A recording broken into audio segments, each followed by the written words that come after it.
everybody, this is Albert with Green Tea House. I hope you're doing well today. Today we're going to talk about our Rooibos Chai. Now before we begin, I highly recommend you check out our back catalog of episodes, in particular the playlist on fundamentals of tea. What is green tea, what is red tea, and in this case, what's Rooibos tea? Because I think it would help you appreciate teas more.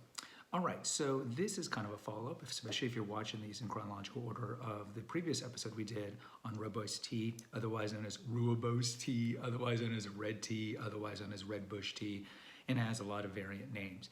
So this video shouldn't be too long. So red bush chai is the main ingredient of it is going to be Rooibos, and Rooibos is red tea. So just a quick background here. This is not a tea that comes from the Camellia sinensis plant, which is tea. So it's not from the same tea plant as black tea, green tea, white tea. That's tea.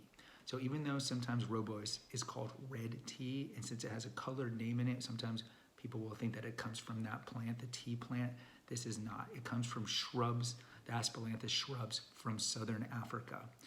And so because of the way it looks when it is steeped, it's called red tea, but it is not connected at all to the teas of the Camellia sinensis tea plant.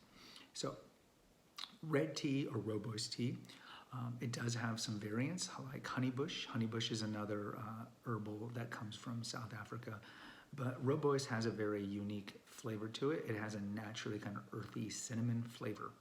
So one of the reasons why Rooibos tea is so popular is that it's not caffeinated at all. It's not caffeinated. So red bush chai, or our red bush chai equivalent, is Rooibos then mixed with the spices that you would find in a classic chai. Now I'll put a banner up here for our Mumbai masala chai.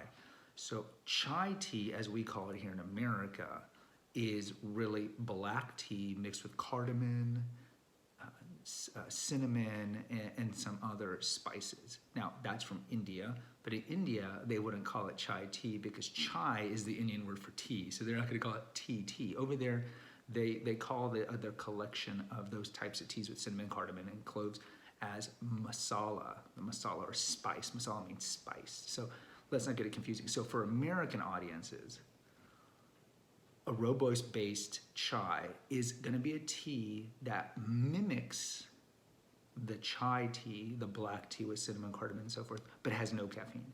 So if you drink the classic chai tea, that has caffeine because black tea has caffeine because the Camellia sinensis plant has caffeine.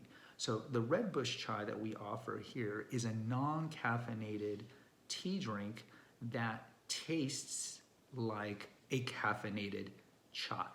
It's going to have ginger, it's going to have cinnamon, it's going to have cardamom, as you can see here in the picture. And so that's the benefit of it. So it's almost like you're getting a chai flavored tea drink with no caffeine. So this is a perfect drink, for example, if you really like chai flavor, to drink at night because it's not caffeinated.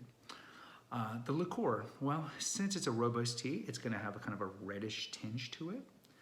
And in terms of steeping it in temperature, since it's not a tea that comes from the Camellia sinensis plant, temperature really doesn't matter. So you can do this at a full boil, and you can use the leaves, so to speak, even though they're not leaves. You can use the leaves for 3 steeping. So one session, as we talked about here, is 3 steeping. So keep re-steeping those leaves all you want. So in closing, red bush chai, not caffeinated. It mimics the classic black tea chai, and it's a great drink, and we offer it here all the time. Guys, post in the comments. I'd love to hear from you. Until next time, take care.